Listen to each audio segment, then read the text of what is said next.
हाथों में छाले पड़ गए, गले सूख गए, हृदय गति रुक गई, हजारों लोगों की जान गई। लेकिन यहाँ की और केंद्र की निकम्मी सरकार बैठ के गरीबों की मौत का तमाशा देखती रही। जहाँ एनसीआरबी का डाटा ये कहता है कि रोज महिलाओं के शरीर की धज्जियां उड़ाई जाती है, सामूहिक बलात्कार होते हैं, महिलाओं को तेजाब से नहलाया जाता है, तो 80 करोड़ लोगों को मुफ्त में राशन नहीं देना पड़ता, क्योंकि भारत का खून स्वाभिमानी खून है। यहाँ के नेतागण 5 ट्रिलियन बनाने की बात करते हैं। अगर हम चाइना की इकोनॉमी से उसकी तुलना करें तो हम 1/4 पर भी नहीं पहुँच पाए हैं। और मुझे कहने में कोई परहेज नहीं है कि इनमें भी दलित, आदिवासी और पिछड़े वर्ग के लोगों के हाल बहुत बुरे हैं।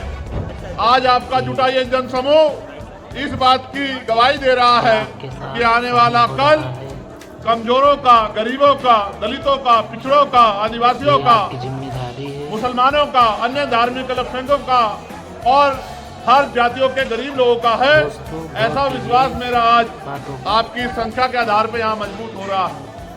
साथियों, मैंने बहुत सारी समस्या आपकी सुनी, वक्ताओं के माध्यम से मंच पे मैंने बहुत सारी समस्याओं को जाना और एक बहुत बड़ी संख्या यहाँ माताओं बहनों की भी है जो बड़े लंबे समय से जिम्मेदारी से इस मंच की तरफ देख रही है। बहुत बड़ी संख्या में नौजवान और जिम्मेदार लोग भी पहुंचे हैं। हालांकि आप भी जानते हैं कि पहले ये रैली 1 तारीख को होनी थी, लेकिन प्रशासन और सरकार द्वारा परमिशन नहीं दी गई और 1 तारीख के कार्यक्रम को आगे बढ़ा के 8 तारीख को करना पड़ा। शायद सरकार की ये मंशा रही होगी कि जब 1 तारीख को कार्यक्रम नहीं होगा तो 8 तारीख का कार्यक्रम फेल हो जाएगा। लेकिन मैं ये समझता हूँ कि वो आपकी शक्ति से अनभिज्ञ है, उनको आपके संघर्ष की जानकारी नहीं है, इसलिए उनको ऐसा लगा कि अगर 1 की जगह कार्यक्रम किसी अन्य तिथि में होगा तो कार्यक्रम सफल नहीं होगा। मैं मुख्यमंत्री जी को ये कहना चाहता हूँ कि ये तो मात्र टेलर है, पिक्चर तो आने वाले समय में हम लोग आपको दिखाएंगे। सम्मानित साथियों, ये देश 15 अगस्त 1947 को आजाद हुआ है। 14 अगस्त 1947 को हम लोग इस देश में ब्रिटिश हुकूमत के अधीन थे। ब्रिटिश हुकूमत के अधीन होने के कारण इस देश में बहुत सारे हक अधिकार हक वंचित समाज के लोगों को नहीं थे। यहाँ तक कि इस देश में सदियों से चली आ रही कुप्रथाएं भी थी, जिनमें विधवा विवाह न होना, बाल विवाह होना, महिलाओं को सती प्रथा जैसी कुरीतियों का सामना करना और भी ऐसी बहुत सारी कुरीतियां और प्रतिबंध लगा के हक वंचित समाज के लोगों को गरीबी, बेबसी, लाचारी और जुल्म जाति का जीवन जीने के लिए मजबूर किया गया था। ये बात मैंने आपको इसलिए बताई कि आज भी आपकी समस्याओं में ये समस्याएं प्रमुख हैं कि रोटी, कपड़ा, मकान जो बुनियादी जरूरत है, खाने के लिए रोटी, पहनने के लिए कपड़ा,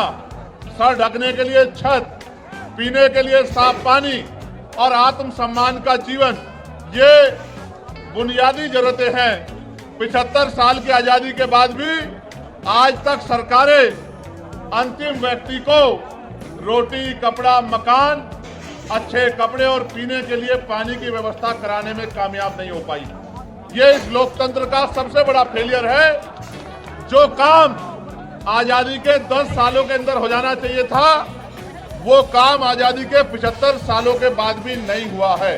इसका उदाहरण ये है कि देश के प्रधानमंत्री कहते हैं कि हम 80 करोड़ लोगों को मुफ्त में राशन देते हैं। अगर इस देश में लोगों की जेब में पैसा होता, वो गरीबी के जीवन से निकल पाते, तो 80 करोड़ लोगों को मुफ्त में राशन नहीं देना पड़ता। क्योंकि भारत का खून स्वाभिमानी खून है। ये हाथ फैलाने में नहीं, मजबूती से संघर्ष करने में भरोसा रखता है, लेकिन इनको मजबूर किया गया है हाथ फैलाने के लिए। सिस्टम बना के किया गया है। मैं इसलिए आपसे कह रहा हूं और मैं तर्क के साथ आपको कहना चाहता हूं, मीडिया भी इस बात को दिखाएगा कि भारत के साथ साथ कई ऐसे अन्य कंट्रियां भी हैं, कई ऐसे देश भी हैं जो भारत के समकालीन या भारत के बाद आजाद हुए, और आज उन देशों में जाके देखोगे तो आपको एहसास होगा कि वो भारत से लगभग 50 साल आगे चल रहे हैं। जब एक समय पे आजाद हुए देश अगर बहुत दूर ना जाके यहीं चाइना को देखा जाए, भारत की इकोनॉमी, यहाँ के नेतागण 5 ट्रिलियन बनाने की बात करते हैं। अगर हम चाइना की इकोनॉमी से उसकी तुलना करें तो हम 1/4 पर भी नहीं पहुंच पाए हैं। एक समय में आजाद हुए देशों में इतना अलग अलग तरह का आर्थिक गैर बराबरी का जो उदाहरण मिलता है, ये इस बात का उदाहरण है कि आज भी इस देश का अंतिम व्यक्ति बुनियादी सुविधाओं से वंचित है। और मुझे कहने में कोई परहेज नहीं है कि इनमें भी दलित, आदिवासी और पिछड़े वर्ग के लोगों के हाल बहुत बुरे हैं। क्या सही क्या आज भी हमारी बहनों को घर चलाने के लिए कोल्हू पे काम करना पड़ता है, भट्टों पे काम करना पड़ता है, दूसरों के जमींदारों के खेतों में काम करना पड़ता है, सर पे ईंटें उठानी पड़ती है।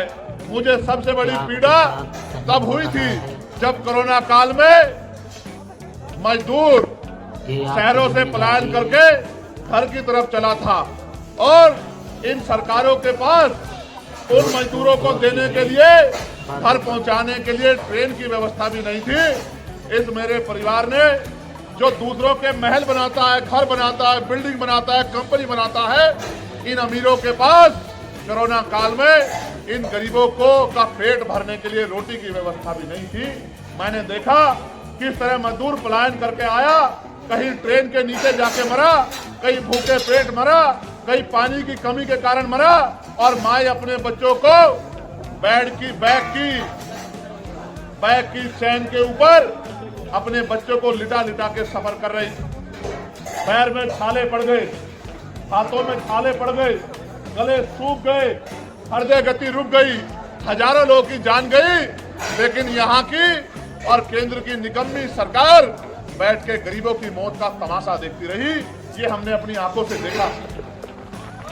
सबसे ज्यादा मजदूर अगर देश के किसी कोने में जाता है तो वो बिहार का व्यक्ति है, जो अपना पेट पालने के लिए अन्य अन्य से प्रदेशों में जाके रोजगार ढूंढने का काम करता है।